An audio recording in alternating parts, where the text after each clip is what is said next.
Hello बच्चों, कैसे हैं आप लोग? बढ़िया।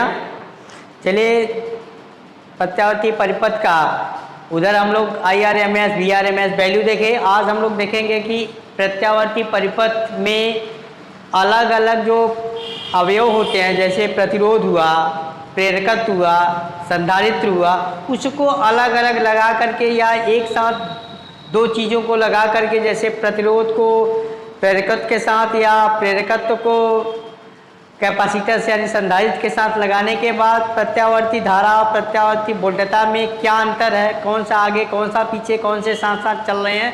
ठीक, ये आज हम लोग टॉपिक देखेंगे। यानी हम लोग देखेंगे आज एसी परिपथ। एसी परिपथ में पहला टॉपिक जो आता है कि जब परिपथ में केवल प्रतिरोध लगा हो, प्रतिरोध लगा हो, तो हम लोग देखेंगे कि उसमें प्रत्यावर्ती वोल्टता और प्रत्यावर्ती धारा कैसे गमन करती है। जैसे अब यहाँ हो गया तो फिगर बेटा कैसे बन जाएगा आपका, ये फिगर होगा आपका। यहाँ ये एसी प्रत्यावर्ती परिपथ है। इस परिपथ में सिर्फ और सिर्फ आपका प्रतिरोध लगा हुआ है। ठीक, आपका सिर्फ प्रतिरोध लगा हुआ है। ये सिंबल है आपका एसी का यानी प्रत्यावर्ती धारा का, जिसका समीकरण V=V0 sin ओमेगा t होता है। इसमें धारा I बह रही है, इसका प्रतिरोध R है। जैसा कि आपने लिखा कि प्रतिरोध में यानी यहाँ सिर्फ और सिर्फ कौन सा अवयव लगा हुआ है, प्रतिरोध लगा हुआ है। तो इसका परिपथ में बहने वाला क्या निकाल लेते हैं हम, परिपथ में बहने वाली धारा का वोल्टता समीकरण क्या होगा। वोल्टता समीकरण क्या लिखेंगे हम, V=V0 sin ओमेगा t। ये क्वेश्चन नंबर 1 है। यानी जो धारा या जो वोल्टता बह रही है, जो धारा प्रत्यावर्ती धारा बह रहा है, उसका जो फेज है, कला है, वो ओमेगा है। ठीक, अगर परिपथ में हम कहें, अब परिपथ में धारा I बह रही है, यदि परिपथ में I धारा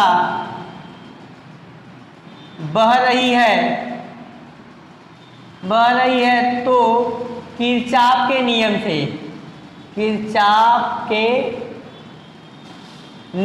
से क्या हो जाएगा था, किरचॉफ के नियम से क्या मिल जाएगा आपको। यहाँ किरचॉफ के दो नियम होते हैं, धारा वाला नियम यानी KCL और KVL। तो यहाँ KVL निकालना है, यानी कुल परिपथ पे बहने वाली धारा का बीजगणितीय योग 0 होता है, तो V-IR 0 होगा ना। यहाँ से IR यानी क्या लिख सकते हैं आप, IR V या I चूंकि हमको यहाँ तुलना करना, I की वैल्यू निकालनी है, तो ये आ जाएगा क्या बेटा, V/R। V की वैल्यू समीकरण नंबर 1 से पुट कर देते हैं, तो क्या मिल जाएगा यहाँ से, V0 sin ओमेगा t। ठीक है ना, इस V की वैल्यू यहाँ से पुट कर दी गई। ठीक है, तो अब I की वैल्यू कितना आ गई, ये क्वेश्चन नंबर 2 कर देते हैं। बट हम जो धारा का समीकरण लिखते हैं वो क्या होता है, I=I0 sin ओमेगा t। ये क्वेश्चन नंबर आपका 3 हो गया। अब समीकरण 1 और 2 को देखें, 2 और 3 को देख लें ना, तो I0 की वैल्यू क्या हो जाएगी, समीकरण 2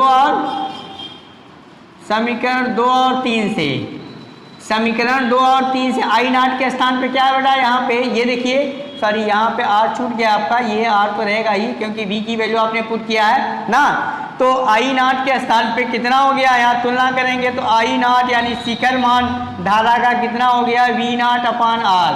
यहाँ से ना इसके स्थान पे दोनों की वैल्यू आपने तुलना की, तो ये है शिखर मान, कितना हो गया, ये धारा का शिखर मान है। ठीक, क्या बेटा? धारा का शिखर मान। इसका मतलब अगर हम ये देखें कि समीकरण 1, 2, 3 में ओमेगा की वैल्यू बदली, क्या ओमेगा यहाँ भी था, यहाँ भी है, यहाँ भी है। इसका मतलब कि जो प्रत्यावर्ती धारा, प्रत्यावर्ती वोल्टता, प्रत्यावर्ती परिपथ में यदि सिर्फ प्रतिरोध लगा हो तो कला नहीं बदलती है, सबकी कला समान है। यानी स्पष्ट हम ये कह सकते हैं कि समीकरण 1 और 2 से, समीकरण 1, 2 और 3 से धारा एवं वोल्टता का वोल्टता का कला समान है। कला क्या है बेटा? समान है। ठीक, यानी सब में ओमेगा, ओमेगा क्या बता रहा है? कला समान है। ठीक, और अगर ये हम देखें कि यहाँ धारा का शिखर मान क्या होगा? शिखर मान यानी धारा का शिखर मान, पहला पॉइंट हो गया। दूसरा पॉइंट हो गया धारा का शिखर मान यानी आई नॉट। ये कितना हो गया? आई नॉट, यहाँ से लिखेंगे I nought inversely proportional to r हो गया। यानी आर की वैल्यू, प्रतिरोध की वैल्यू जितना अधिक होगी, आई नॉट शिखर मान का मान उतना कम होगा। यानी अगर हम इसमें ग्राफ खींचें तो क्या होगा?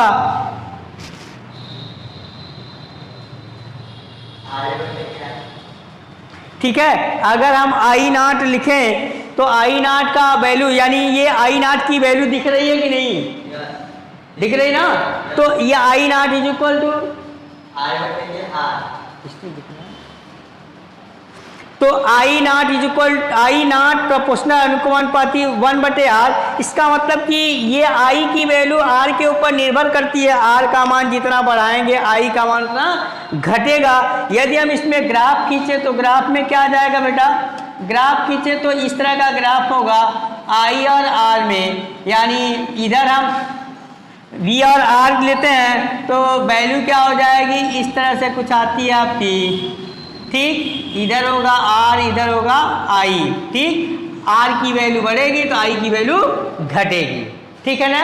ये तो था आपका जब परिपथ में केवल यानी शुद्ध प्रतिरोध लगा था तो धारा और वोल्टता यानी धारा का मान और वोल्टता का मान, ये कंडीशन है। अगर हम इसका ग्राफिकल रिप्रेजेंटेशन देखें यानी वेव रूप लिखें, तरंग फॉर्म, तरंग रूप देखें तो क्या हो जाएगा? तरंग रूप ना। तरंग रूप देखें तो कैसे ये दोनों कैसे ट्रेवल कर रही है, कैसे घूम रही है, ये देख पाएंगे हम। यहाँ वैल्यू क्या हो जाएगी आपकी? जैसे ये आपका ऐसे कुछ इस तरह का है, इसी तरह से ये भी चल रही है, प्रत्यावर्ती धारा भी। ठीक है ना? प्रत्यावर्ती धारा भी उसी तरह से चल रही है, कुछ इस तरह का। ये जो वैल्यू है आपका यहाँ पे, यहाँ से यहाँ तक का, ये क्या बेटा? V0 है और ये वैल्यू जो है वो I0 है। ठीक, इसी तरह से इधर लिखेंगे तो ये वैल्यू हो जाएगी -V0 और ये वैल्यू हो जाएगी -I0, -I0। जैसे उधर लिखे थे वैसे इधर भी है। लेकिन अगर फेजर डायग्राम देखें इसका, फेजर डायग्राम, तो फेजर डायग्राम हम यहाँ लिख देते हैं। ठीक है ना? Phasor diagram. ठीक, फेजर डायग्राम का मतलब हम ये देखें कौन आगे चल रहा है, कौन पीछे चल रहा है। इधर आपका T है तो ऐसे इसी साइड ये इस तरह का है कि प्रत्यावर्ती वोल्टता दोनों सेम कला में है तो चलने का तो डायरेक्शन सेम है, थोड़ा सा आगे पीछे है, यानी V है, ये I है। ठीक है ना? यानी दोनों सेम कला में, एक ही कला में तो चल रहे हैं, पैरेलल चल रहे हैं दोनों आगे पीछे, जैसा कि यहाँ आपने देखा।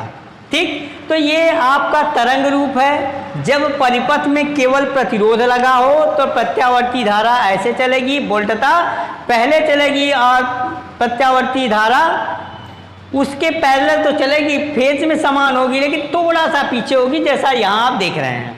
ठीक है ना? मतलब साथ साथ चलती है। ठीक, तो देख लीजिए अब हम लोग देखेंगे कि जब परिपथ में केवल और केवल क्या लगा हो, प्रेरकत्व लगा हो, तब क्या होगा। तो नोट कर लीजिए, थोड़ा सा उतार लेते, उतार लीजिए, इसके बाद फिर बनाते हैं हम। ठीक है ना, चलिए फटाफट नोट तो कर ही लिए होंगे आप लोग। अब हम लोग देख लेते हैं क्या बेटा, कि जब परिपथ में सिर्फ और सिर्फ क्या लगा हो, प्रेरकत्व लगा हो, तब उसकी वैल्यू क्या होगी, यानी धारा आगे चलेगी कि वोल्टता आगे चलेगी, वो हम लोग देखेंगे। ठीक है ना, आइए देखते हैं उसको हम लोग। यहां लिख देते हैं, जब परिपथ में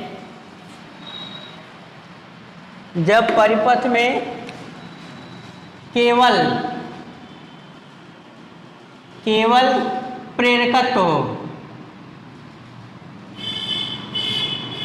प्रेरकत्व यानी L लगा, यल हो,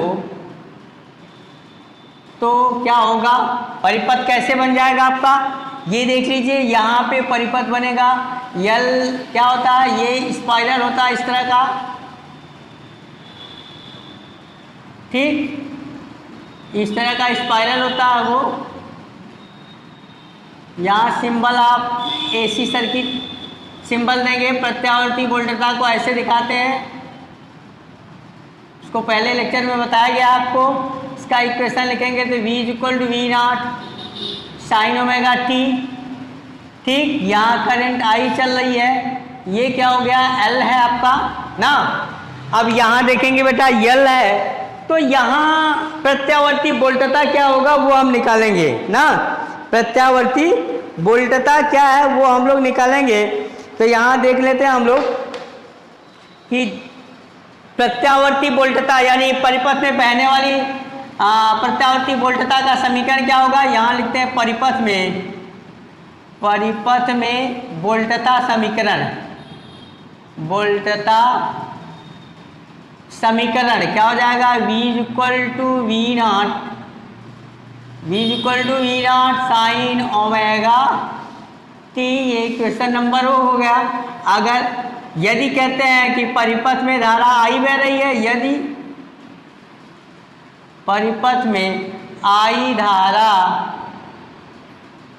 बह रही है तो क्या लिखेंगे, किरचॉफ के नियम लगा देते हैं। किरचॉफ के नियम से क्या होगा, वोल्टता समीकरण वाला KVL लगाएंगे, यानी किसी बंद परिपथ में गुजरने वाले सारे वोल्टता यानी विभव का बीजगणितीय योग शून्य होता है। V - L di/dt = 0। ठीक, ये विद्युत वाहक बल है, विद्युत वाहक बल को वोल्ट ही होता है, वोल्टता इस नाते इसको घटाया गया। हमको I की वैल्यू चाहिए तो हम लिखेंगे क्या, या हो जाएगा L di/dt = V ना। क्या मिल गया, V। अब L को हम उधर ट्रांसफर करते हैं, यहाँ V = क्या मिल जाएगा, यहाँ पे वैल्यू पुट करते हैं समीकरण नंबर 1 से, तो V0 sin omega t, V0 sin omega t, यानी क्या हो जाएगा, यहाँ पे di/dt लिखते हैं तो ये हो जाएगा V0/L × sin ओमेगा t। ठीक है ना, यहाँ तक आ गया। हमको I की वैल्यू चाहिए क्योंकि प्रत्यावर्ती धारा समीकरण लिखना है धारा के लिए। वहाँ हम देखेंगे तो क्या लिख लेंगे बेटा, अब यहाँ हम लिखते हैं कि इन दोनों पक्षों का समाकलन करने पर क्या लिखेंगे, दोनों पक्षों का समाकलन करने पर तो क्या हो जाएगा, यहाँ समाकलन का चिन्ह लग जाएगा ना। समाकलन का चिन्ह लगेगा तो di/dt ठीक = V0/L, यहाँ हो जाएगा sin ओमेगा t dt। ठीक, sin ओमेगा t dt।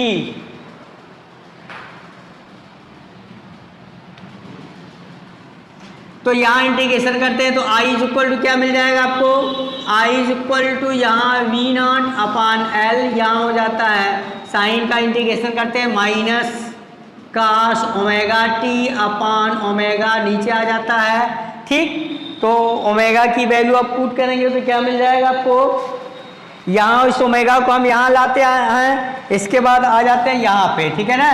तो क्या लिखेंगे, यानी आई इज इक्वल टू होगा बेटा V naught upon omega L, minus sine दिया जाएगा, यहाँ क्या हो जाएगा कॉस ओमेगा टी, और कैसे लिख सकते हैं माइनस अपान ओमेगा एल, यहाँ लिख सकते हैं आप sine pi by 2 minus omega T, ऐसे लिखा जा सकता है। अब माइनस साइन हम कॉमन ले लेते हैं, माइनस साइन कॉमन लेंगे तो क्या लिखेंगे माइनस साइन थीटा, यानी ये होता है minus sine theta is equal to minus sine minus theta is equal to minus sine theta. तो इसके अकॉर्डिंग माइनस कॉमन लेंगे तो माइनस यहाँ आ जाएगा, वो माइनस हम यहाँ कर देंगे तो इसकी वैल्यू क्या हो जाएगी प्लस में, यानी हो जाएगी ओमेगा एल, और यहाँ क्या हो जाएगा बेटा sign omega T minus pi by 2, इस तरह का हो जाएगा। ठीक, ये क्या हो गया आई इज इक्वल टू, ये क्या हो गया आपका आई का समीकरण हो गया, आई इज इक्वल टू मिल गया V naught omega L into sine omega T minus pi by 2 ना, ये वैल्यू मिल गई है आपकी। और हम आई इज इक्वल टू जानते क्या हैं, बट हम जानते हैं जो प्रत्यावर्ती धारा का समीकरण होता है, प्रत्यावर्ती धारा का समीकरण, किंतु हम जानते हैं क्या जानते हैं बेटा कि I is equal to I not sine omega T minus pi by 2, इससे हम तुलना करते हैं, या डायरेक्ट हम क्या कर लेते हैं इसी से तुलना करेंगे तो क्या हो जाएगा, अगर हम इतना लिख देते हैं सिर्फ जैसा कि आपको बताया गया I is equal to I not sine omega T, ये हो गया समीकरण 1 और 2 ना। यहाँ आपका समीकरण 1 था, ये समीकरण नंबर हम मान लेते हैं 2 हो गया, और यहाँ ये समीकरण नंबर 3 हो गया। तो 2 और 3 को तुलना करते हैं तो आई के स्थान पे कितना है आपका, ये है ना, आई के स्थान पे ये है, तो कितना मिल जाएगा आपको समीकरण 2 और 3 से। तो यहाँ I not is equal to मिल गया आपको V naught upon omega L, क्या मिल गया बेटा ओमेगा एल, ये धारा का शिखर मान है, क्या है शिखर मान है। ठीक, ये हो गया आपका शिखर मान, ठीक है, यानी आपको आई नॉट की वैल्यू ये हो गया। अगर हम ये देखें कि समीकरण 1, 2, 3 को तुलना करते हैं तो ओमेगा तो नहीं बदल रही है, ओमेगा नहीं बदल रहा, यानी फेज सबका सेम है, बट यहाँ omega T minus pi by 2 है, यहाँ सिर्फ ओमेगा है ना धारा में, यानी वैल्यू ये है कि जब ये इक्वेशन था स्टार्टिंग में जब कुछ नहीं लगा था तब ये था, लेकिन जब ये काम करने लगा प्रेरकत्व तब वहाँ धारा की वैल्यू यहाँ ओमेगा टी से कुछ कम हो गई है ना, कितना कम हो गई है पाई बाई 2 कम हो गई है। इसका मतलब हम ये कह सकते हैं कि समीकरण 1, 2, 3 से क्या लिख सकते हैं कि प्रत्यावर्ती धारा वोल्टता से पाई बाई 2 यानी 90 अंश कला में पीछे चल रही है, पाई बाई 2 यानी कला में कितना पीछे चल रही है, यानी हम यहाँ लिखते हैं कि समीकरण 1 और 2 से ना, समीकरण 1 और 2 से थोड़ा सा इंक डाल देते हैं भाई, समीकरण 1 और 2 से क्या हो जाएगा कि यहाँ क्या कहेंगे समीकरण 1 और 2 से धारा और वोल्टता में देखिए कुछ अंतर दिख रहा है आपको ना, यानी क्या कर सकते हैं आप, यहाँ ये बताया जा सकता है आपको कि धारा जो है यहाँ पे ठीक समीकरण 1, 2 और 3 से हम कह सकते हैं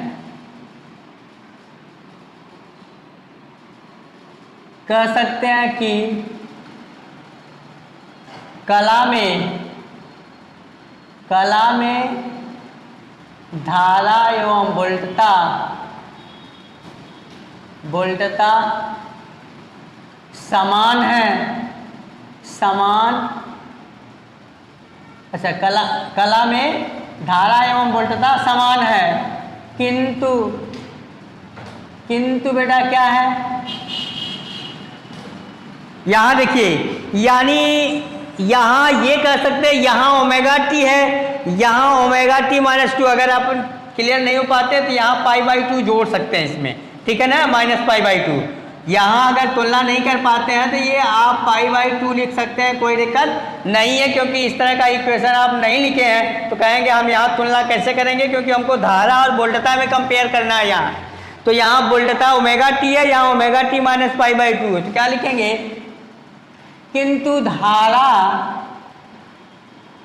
कामा वोल्टता से π/2 यानी π/2 यानी 90 अंश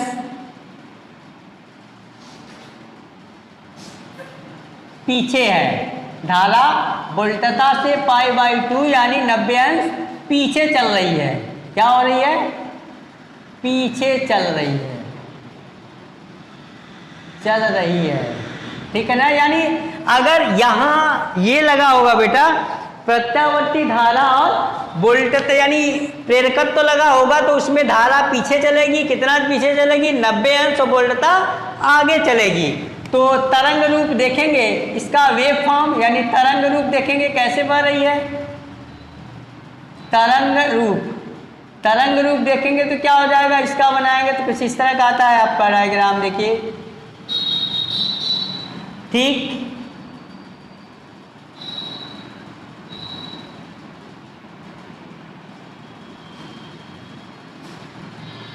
ठीक, तो धारा पीछे चल रही है, ये देखिए आप, धारा पीछे चल रही है ना, इधर आपका टाइम है, इधर आप टाइम ले रहे हैं ना, धारा पीछे चल रही है आपकी।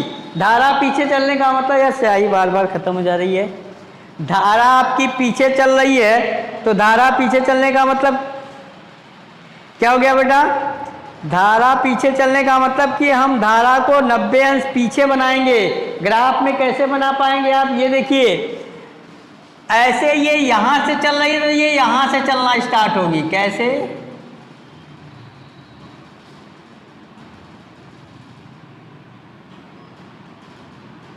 इस तरह का, ठीक। ये क्या है आपका, यहां आपका V0 हो गया, और ये क्या है आपका I0 है, ठीक है ना, ये हो गया I0, यानी ये हो गया इस तरह का ये समीकरण है, यानी V0 ये I0 ये समीकरण। अगर फेजर ये देखें कि फेजर डायग्राम क्या होगा इसका, ठीक, देख रहे हैं कि नहीं, आपको धारा जो डॉट डॉट है वो धारा दिखाई दे रही है, डॉट डॉट है जो क्या दिखाई दे रही है आपको, धारा है, ये तरंग रूप है, और जो कंटिन्यूअस लाइन है वो वोल्टता का चलने का तरंग रूप है।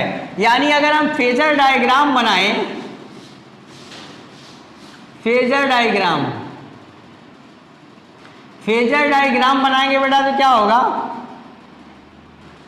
फेजर डायग्राम में ऐसे, या तो आप ऐसे बना दो, इधर V है इधर I है, ये π/2, ठीक, आगे चल रही है। दूसरा डायग्राम आप ऐसे भी बना सकते हो आप, ठीक, इधर I होगा इधर V होगा, ठीक, ये हो गया आपका π/2। तो यहाँ हमको ये जानना है सिर्फ कि अगर परिपथ में केवल प्रेरकत्व लगा होगा तो धारा जो है वोल्टता से पीछे चलेगी, कितना चलेगी, π/2, ठीक है ना। ये फेजर डायग्राम था, उसके पहले आपने देखा कि दोनों सेम था, थोड़ा बहुत आगे पीछे था, यहाँ 90 अंश आगे पीछे चल रहे हैं ये लोग, यहाँ 90 अंश आगे पीछे चल रहे हैं, ठीक है ना। चलिए नोट कर लीजिए, फिर अगला देख लेते हैं कि जब कैपेसिटेंस लगा हो परिपथ में, सिर्फ क्या लगा हो, सिर्फ कैपेसिटेंस लगा हो तब क्या होगा। अगला चीज देख लेते हैं हम लोग,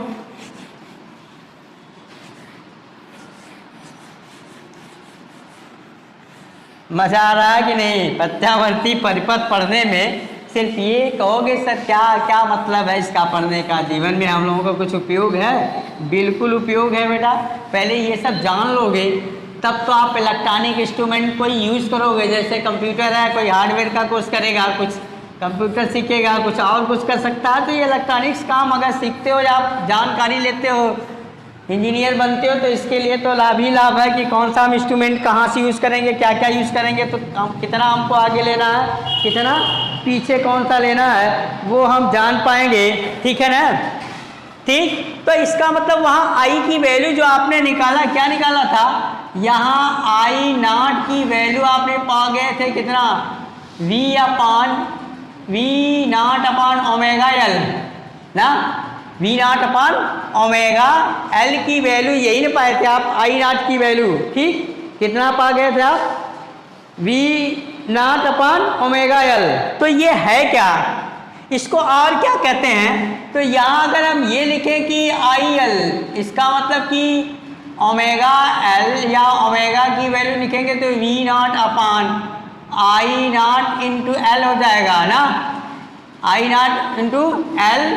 तो यहाँ इसकी वैल्यू क्या होगी? आई नॉट या ओमेगा एल को प्रतिघात कहते हैं हम, इसको क्या बोलते हैं? जैसे परिपथ में सिर्फ प्रतिरोध होता है, उसी तरह से इसमें क्या होता है? प्रतिघात होता है। वी अपॉन आई, सिर्फ वी अपॉन आई, सारी इस तरह का लिखेंगे आप। आई यानी ओमेगा एल, ओमेगा एल क्या हो जाएगा? V not upon I naught. यहाँ आर होता है, ये क्या हो जाएगा? एक्स एल होता है। इसको क्या बोलते हैं? प्रतिघात, प्रतिघात बोलते हैं। ठीक है ना? क्या होता है? प्रतिघात। अब एक्सएल याद रखिए, यानी एक्सएल इक्वल टू ये होगा। ठीक, यानी अब हम ये लिखें कि एक्सएल, या हम क्या लिख सकते हैं? प्रतिघात एक्सएल इज इक्वल टू क्या मिलेगा? Omega L. ओमेगा एल यानी ओमेगा एल की वैल्यू कितना हो जाएगी? 2 पाई एफ लिखते हो, एफ जहाँ फ्रिक्वेंसी है एल हो गया, यानी प्रतिघात एक्सएल इज इक्वल टू क्या मिल गया? ये। ठीक, यानी एक्सएल इज इक्वल टू मिल गया पाई एफ, 2 पाई एफ, यानी ओमेगा की वैल्यू 2 पाई एन या 2 पाई एफ लिखते हैं, इंटू एल। एल का मतलब इंडक्टेंस है, प्रेरकत्व है, तो उसका प्रतिघात उस परिपथ का निकालेंगे तो 2 पाई एल एफ आ जाएगा। ठीक है ना? अब हम अगला टॉपिक देख लेते हैं। अगले टॉपिक में है जब परिपथ में केवल क्या हो? संधारित्र लगा हो ना, कैपेसिटेंस, केवल संधारित्र हो या केवल धारिता लगी हो, तब केवल धारिता सी लगा हो तो ठीक, तब क्या होगा? इसको इरेज कर देते हैं, नहीं आप लोग कंफ्यूज रहेंगे। अब इसमें भी आएगा इस तरह से, उसका भी प्रतिघात आएगा आपका ना। देखिए, तो पहले तो डायग्राम बना लेते हैं हम लोग। डायग्राम बनेंगे कि क्या हो जाएगा? यहाँ कैपेसिटर जानते हैं आप, ऐसे बनता है ना, ये हो गया, एसी हो गया आपका, सिंबल आपका इस तरह का है। ठीक, ये हो गया बेटा। ठीक है ना? तो यहाँ से करंट आई चलेगी, आई हो गया, ये सी लगा हुआ है, इसका इक्वेशन लिखेंगे तो वोल्टता का V इक्वल टू, ये सोर्स है, प्रतिरोध मतलब स्रोत, क्या? प्रत्यावर्ती वोल्टता का, बैटरी हो सकता है, कुछ भी हो सकता है आपका, साइन ओमेगा टी। ठीक, ये लगा हुआ है।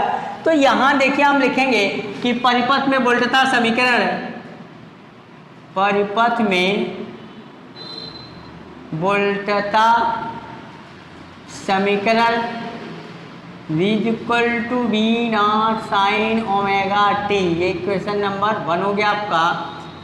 परिपथ में धारा आई बह रही है, परिपथ में धारा आई बह रही है, तो किरचॉफ का नियम लगाते हैं ना। लेकिन किरचॉफ के नियम से पहले हम ये लिखेंगे कि धारा आई तो बह रही है, ठीक है, लेकिन इसमें जो प्रतिरोध है संधारित्र के बीच, उसका वोल्टता कितना है। ठीक है ना? तो परिपथ में बह रही धारा आई बह रही हो तो किरचॉफ के नियम से डायरेक्ट लगा दें। चलिए आगे बता देते हैं, किरचॉफ के नियम से क्या लिखेंगे बेटा, V माइनस Q कैसे होता है, आप कैपेसिटर और कैपेसिटेंस यानी संधारित्र और वोल्टता आवेश में आपने संबंध देखा था, तो क्या हो जाता है V minus Q upon C equal to 0।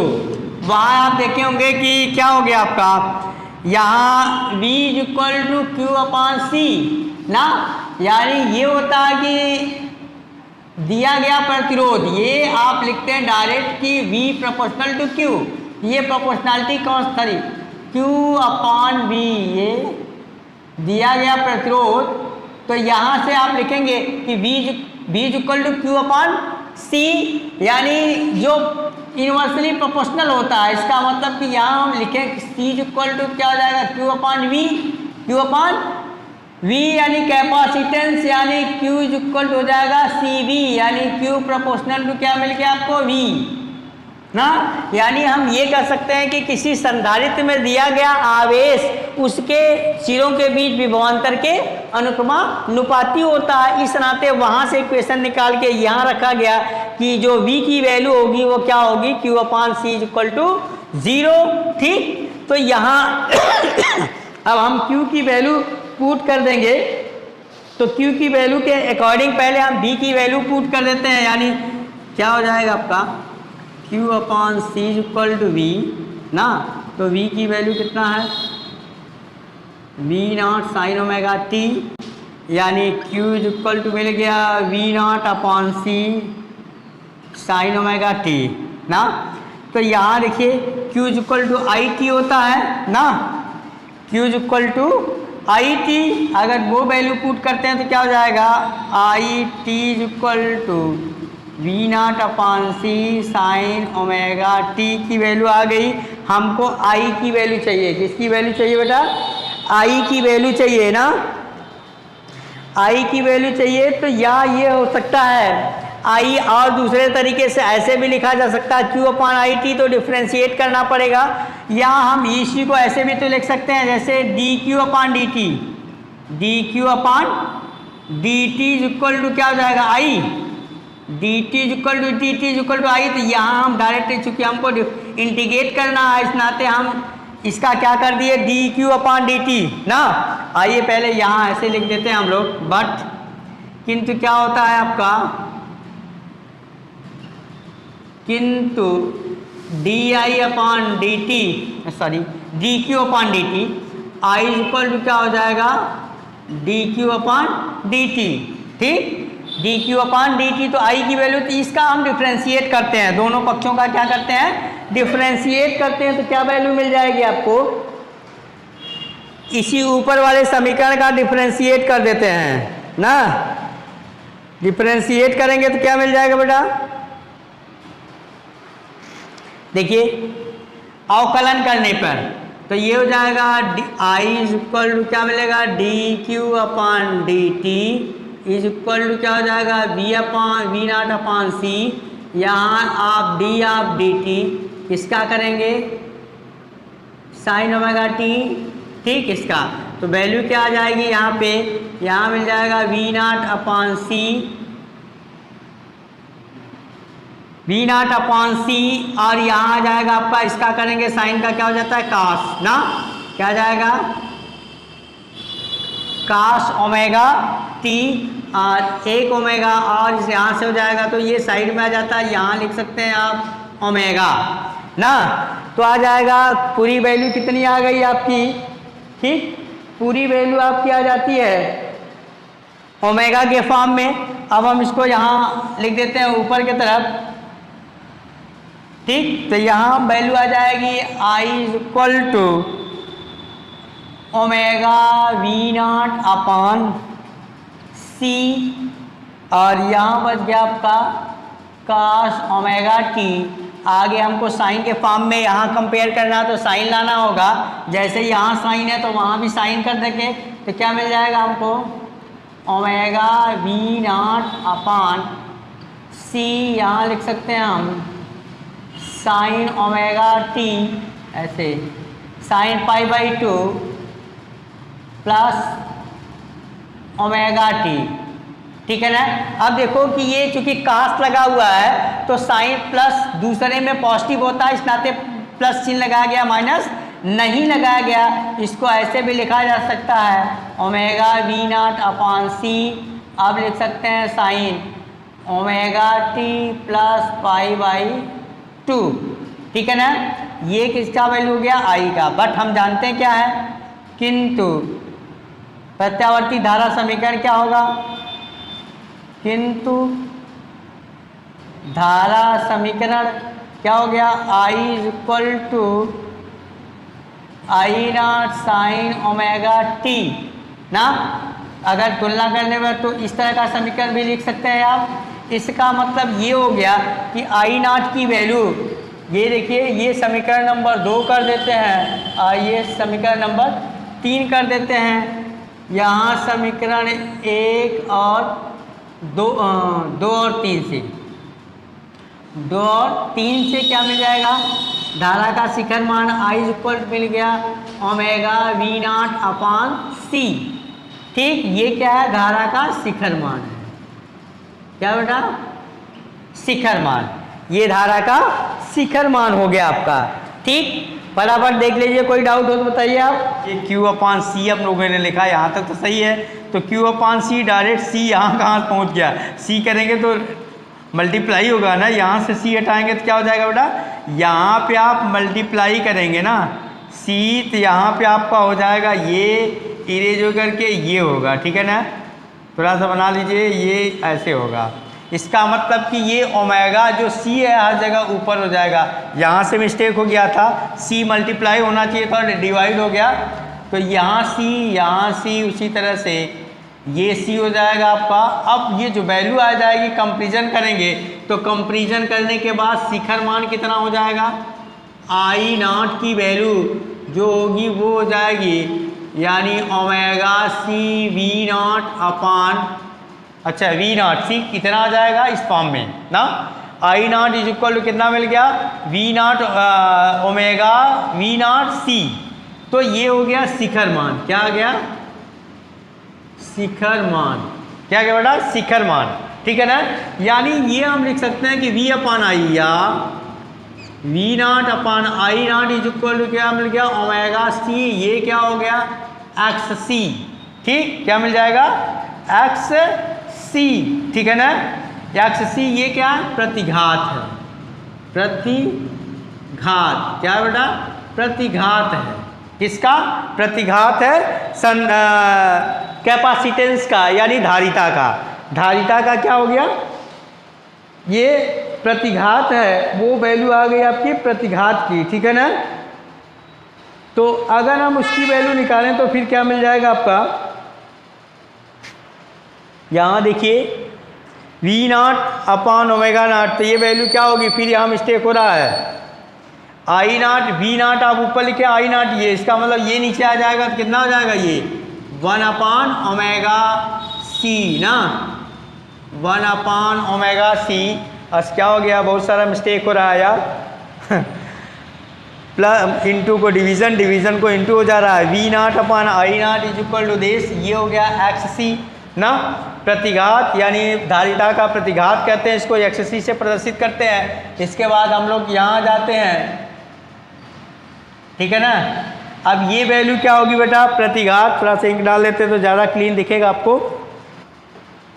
तो ये वैल्यू क्या हो जाएगी आपको, प्रतिघात, किसका मतलब कि यहाँ एक्स सी की वैल्यू क्या हो जाएगी, फिर एक्स सी ओमेगा की वैल्यू 1 अपान ओमेगा सी, इसका मतलब 1 अपान क्या हो जाएगा 2 पाई एफ सी, ठीक। यानी जब परिपथ में केवल धारिता लगी होगी तो उसका प्रतिघात होगा X C is equal to 1 upon 2 pi F C, ठीक। ये हो गया। अगर हम ये तुलना कर दें समीकरण 1 और 2 से, तो वोल्टता समीकरण और यहाँ देखिए समीकरण नंबर 2 को, ठीक, या यहाँ पे, तो ये कहा जा सकता है कि समीकरण 1, 2 और 3 से आवृत्ति तो समान है ना, आवृत्ति समान है, आवृत्ति मतलब ओमेगा में छुपा हुआ आवृत्ति ना, आवृत्ति समान है किंतु धारा, प्रत्यावर्ती धारा कामा वोल्टता से कितना, यहाँ π/2 ओमेगा टी है, यहाँ ओमेगा टी प्लस π/2 है, परंतु धारा वोल्टता से π/2 या 90 अंश आगे चल रही है, अग्रगामी है, आगे चल रही है। ठीक, अर्थात तरंग रूप में लिखें कैसे चल रही होगी, ऐसे देखिए। ठीक, तरंग रूप में लिखें तो ये तो हो गया वोल्टता का समीकरण ना, कैसे, ये हो गया आपका वोल्टता का समीकरण, और ये यहाँ से चलेगी, क्या होगा, ये यहाँ से ही ऐसे ऐसे चल रही है। कैसे चल रही है, ये यहाँ से ही ऐसे चल रही है, तो क्या मिलेगा आपको, यहाँ से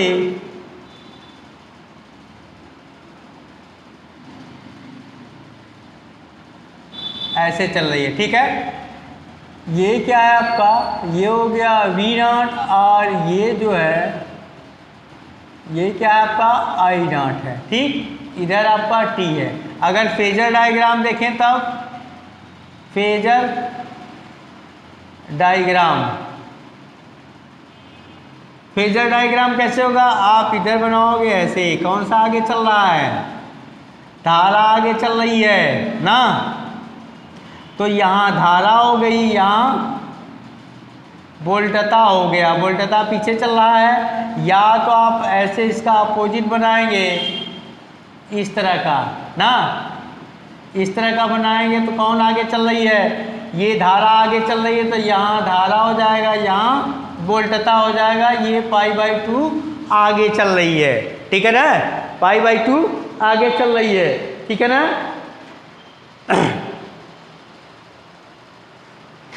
ठीक, इसका मतलब यहाँ से अगर हम ये देखें कि प्रतिघात क्या है, प्रतिघात XC जो है वो इनवर्सली प्रोपोर्शनल है किसके, फ्रीक्वेंसी के, किसके प्रोपोर्शनल है, फ्रीक्वेंसी यानी आवृत्ति के। प्रतिघात जो है वो आवृत्ति के व्युत्क्रमानुपाती होता है, तथा प्रतिघात जो है वो धारिता के भी इनवर्सली प्रोपोर्शनल होता है, वो धारिता के भी इनवर्सली प्रोपोर्शनल होता है। ठीक है ना, यदि हम इनमें ग्राफ खींचे तो क्या मिल जाएगा, ठीक है, तो अगर हम ग्राफ खींचते हैं तो किस तरह का इनवर्सली प्रोपोर्शनल, अगर ऐसे खींचेंगे हम ग्राफ तो कैसा मिल जाएगा आपको, इस तरह का मिलेगा, ऐसे। ठीक है ना, ये दोनों में चाहे वो C का हो चाहे वो F का हो, दोनों का जो है वो सेम आएगा। इधर आप XC लेंगे, इधर F होगा, R क्या होगा, C होगा, या क्या हो जाएगा, C हो जाएगा। ठीक है ना, दोनों इनवर्सली प्रोपोर्शनल है, उसी तरह से घटेंगे। ठीक है बेटा, इतना नोट कर दो, अगले वीडियो में हम लोग फिर मिलते हैं, तब तक के लिए बेथा ब्लॉक।